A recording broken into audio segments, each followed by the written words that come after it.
going to keep going. So composition devices. And we're going to skip this art history. If you are interested in the art history, it is very interesting. I would encourage you to go watch the video that I recorded originally where I talked about all of this and the symbolism in the piece that's going to inspire our project. But we're going to move right into composition devices.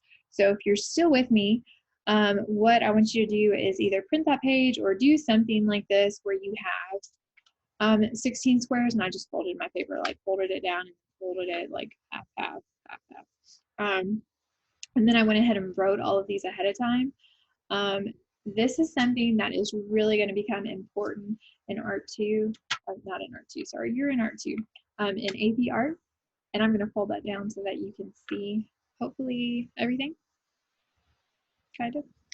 All right, and then this is one of those things that I had the personal experience of not knowing what these are actually called, or that there were several of them until I was already an art student.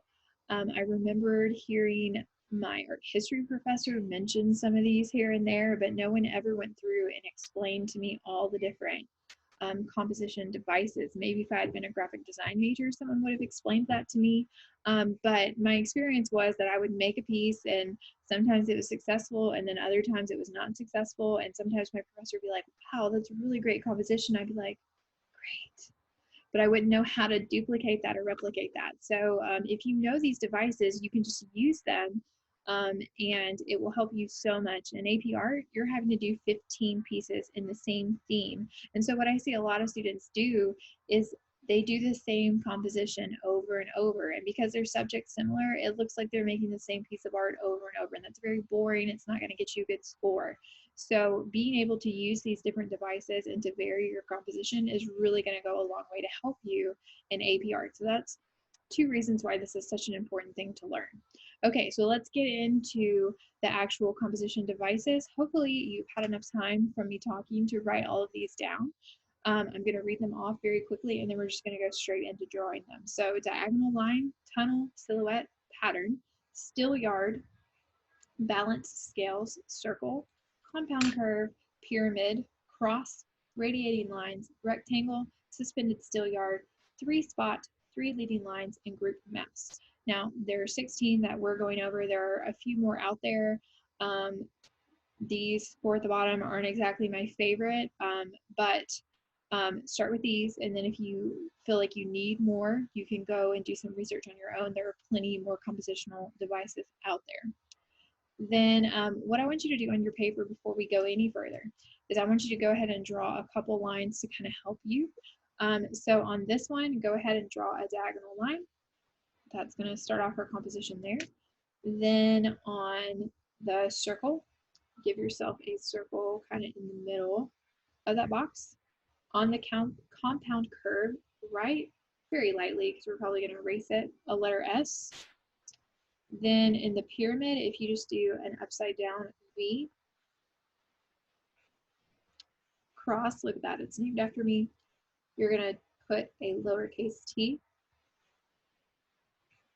Then on this one, you can give yourself like a focal point and then give yourself a spiral.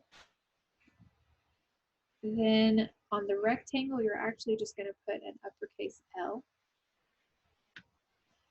And then we're going to get into drawing these. So what I'm going to do is show you up on the screen some different pictures that I chose.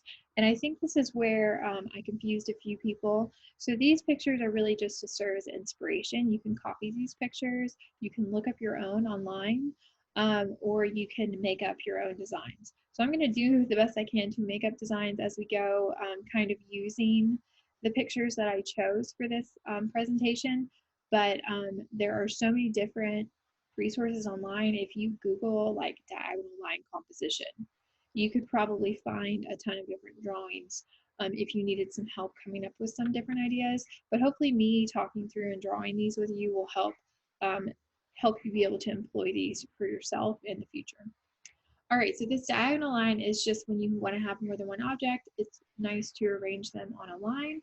So just like the picture up there, I'm going to draw a bowl, and then I'm going to draw a cup,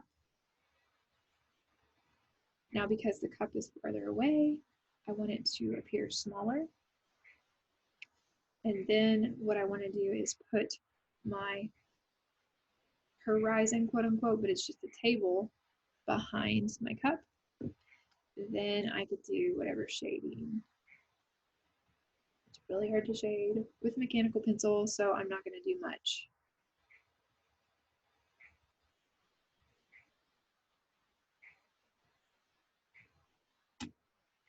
See.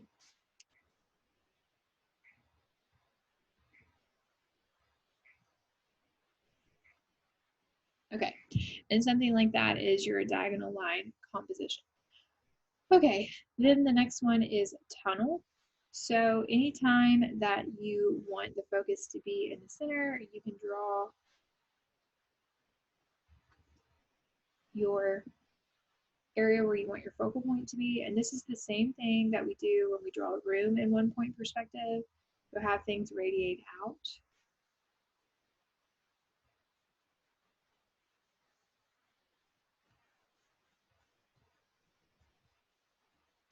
Something like that, and then I can put my subject right here, and that's going to put a lot of attention on that because of the tunnel. All right, then, like my little people, silhouette is the next one. So you want to think about your light source. Make sure that it is behind your subject. Here's my nice little light source, sun behind, reflecting on the water. Really, the sun wouldn't reflect that low, but we're going to continue. And then I can draw some kind of object that has a very obvious silhouette.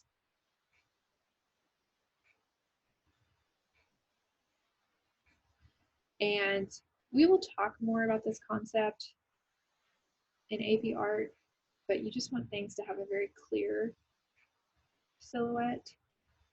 So it helps if you squint your eyes when looking at your artwork to make sure that the silhouette of everything is very clear and distinct. All right, so that is it for my drawing for silhouette. And pattern is the next one. Like I said, I'm just going to draw some circles again, make them a little bit larger this time.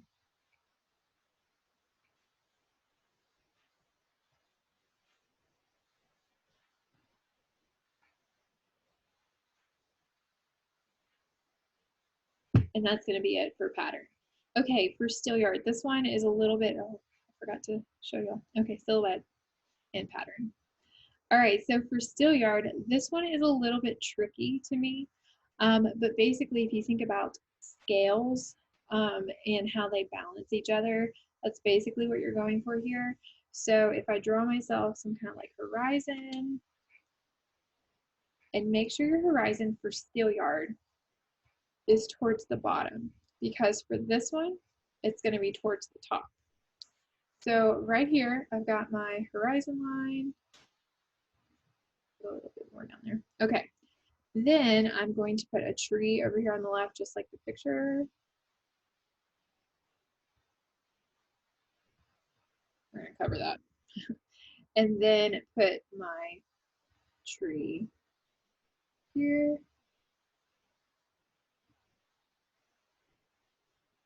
All right.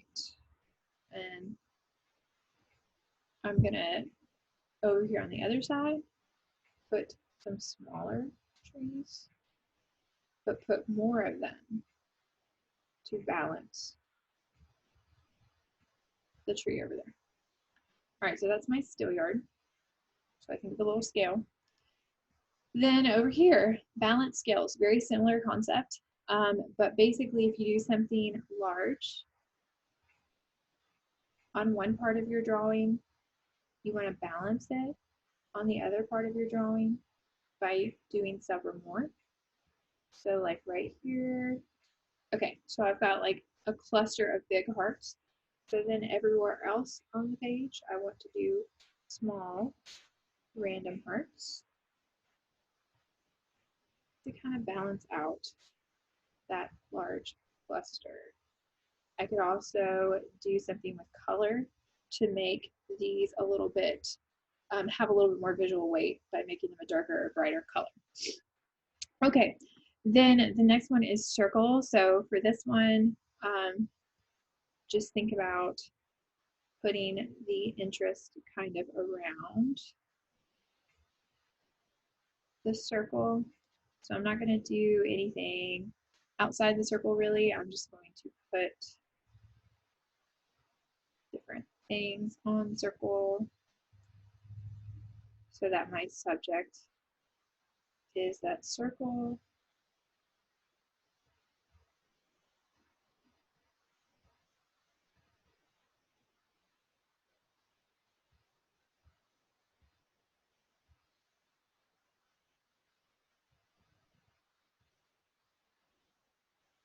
Okay, and then that would be a circle composition.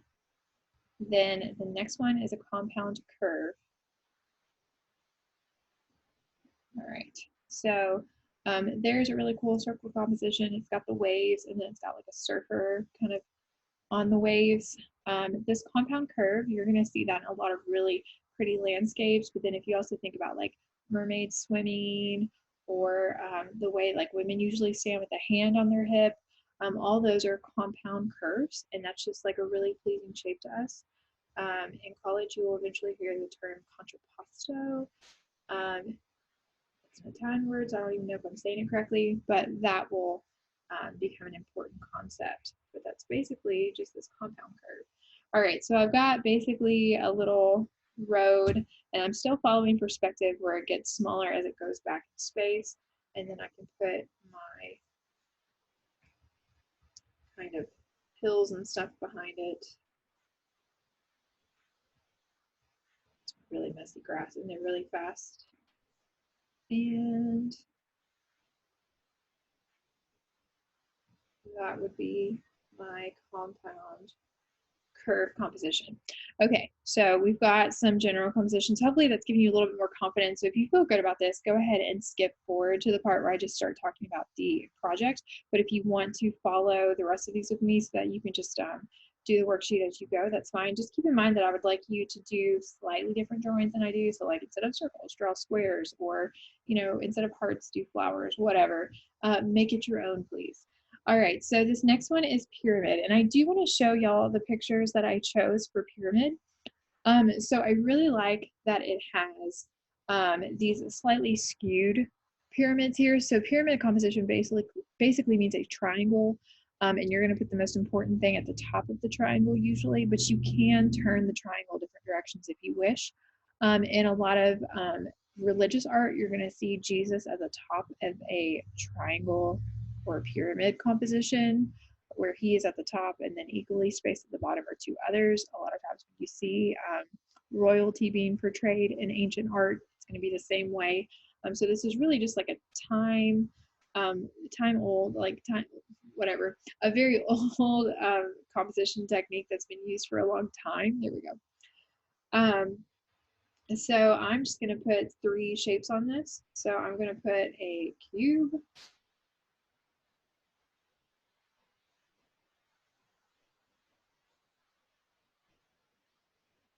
So if this cube is the most important thing, and then I can put a swirl. I want to be careful with swirls, so like I'm not going to put a whole lot on that swirl. And then I can put a squiggly line over here, and because those don't have as much line weight either, that's also going to help my pyramid composition. And then I could actually put like little dots or circles around here, and it wouldn't take away from my composition. All right, and then obviously I would go back in and erase those lines if this was a finished drawing. Okay, then let's talk about the cross composition. So basically it's when you use a bisecting line, and I really like this example because the cross line is actually the horizon. So we're going to do that on our paper as well. We're going to draw a horizon. And then we're going to put a figure right here. And if you look, that intersection pretty much follows the rule of thirds, but if I wanted to follow the rule of thirds, I could actually move my figure over there just a little bit. It would still be a cross composition, and it would also follow that rule that we talked about earlier. So I'm going to draw my subject's head right there. Then I'm going to draw their figure.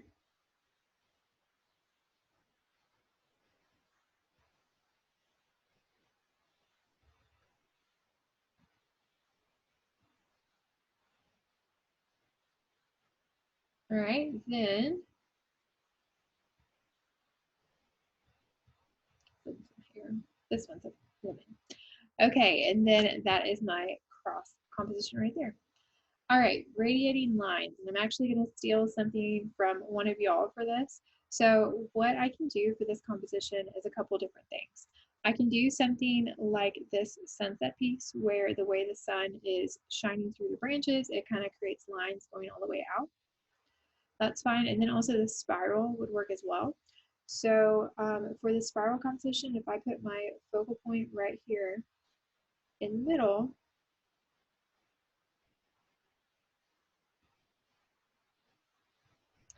there we go. And then I put other things around her, getting slightly bigger as they radiate out.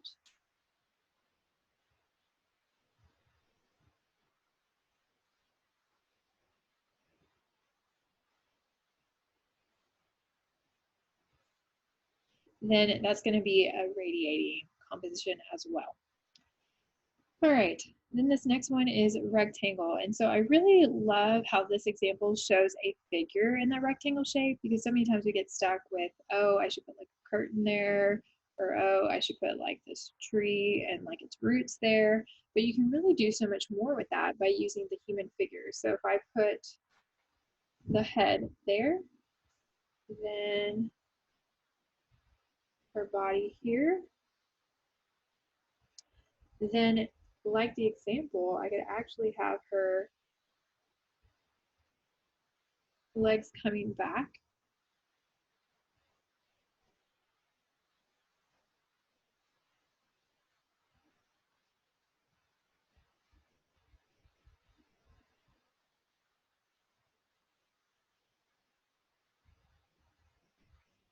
And her head's too big, but you get the general idea. If I do something like this, it's going to work in that rectangular composition, and then I can actually put other things around it.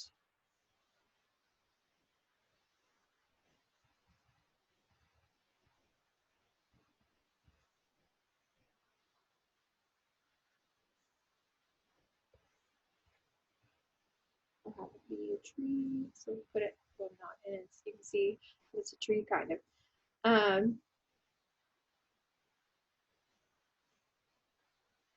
And then that is a nice little triangular composition. Obviously, it would take a lot more time to make it look like something, but that's the general idea for that one. Okay, then let's talk about the suspended still yard. So this one, I don't always feel like it needs its own box per se, but let's just go ahead and go there. So in the suspended still yard, I would actually want the horizon line to be at the top. It would actually probably go right about where this pink line is. And then I'm just going to put a few things above the horizon line. So I'm going to try to color it in dark so you can see it. So I'm going to put like a boat, kind of a ship, like a little sailboat. There we go, kind of in the water right there. And then we're going to barely be able to see what it is. So the sail is like barely there. Then what I'm going to do is reflect the sailboat. Obviously, I don't draw boats very often. It's not really my thing. Okay, then I'm going to draw the sail and a mast. I don't even really know where the mast would actually go. But anyway, something like that. And that is now taking up most of the composition, and those little squiggly lines to show that it's water. Okay, and then I could put something over here. I need something over here, but maybe something not as big. So like a little dock would work.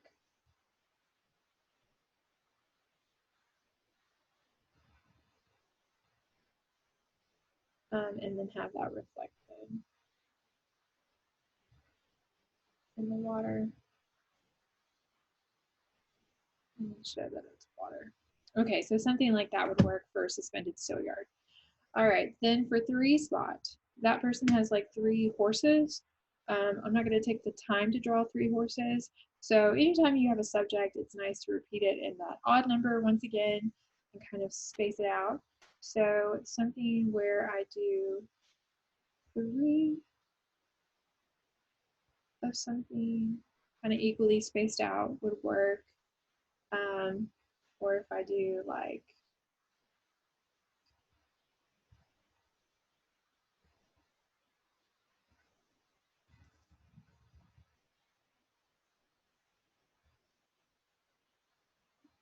that one should probably be a little bit bigger looking at it, but something like that. 3 spots. Great. 3 leading lines. So I love this example. So look at the example up the screen. So for this, you can just draw like 3 basic lines, and it doesn't really matter exactly where they go. Something like that is fine. I can extend this out. I can do whatever.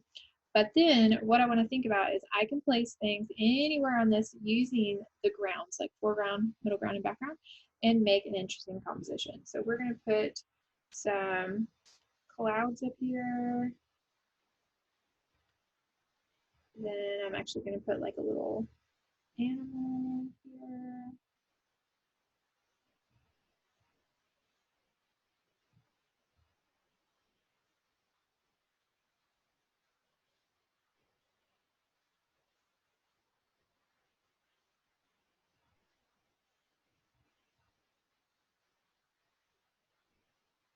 And then I'm going to put a tree in the foreground. So tree right there. And then I can put some trees over here. Maybe a bigger tree. Probably be right about there actually. Something like that. And I probably want to put like a bunch more trees back here so it looks like an actual forest.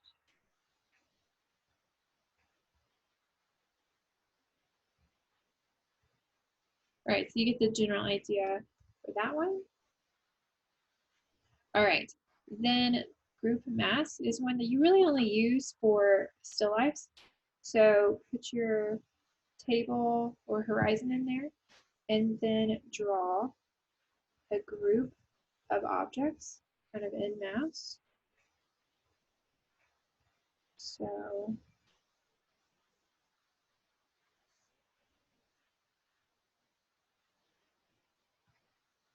something like that would work. And if I wanted to put something in here like an apple or whatever, I would probably want to keep it connected to the group mass since these are all in a group. Otherwise, it's going to have a little bit too much weight or emphasis unless I want to do something symbolic with a dead fish or something like, you know, the Dutch people used to do. So something like this for still lifes work really nicely. All right, so that is it for the compositional devices. So feel free to do something like that. Just make sure you kind of make the drawings your own. If you want to spend a lot of time inking them and then coloring them, be my guest. I would love that. But this is really all I'm looking for this assignment. All right, let's talk about the projects.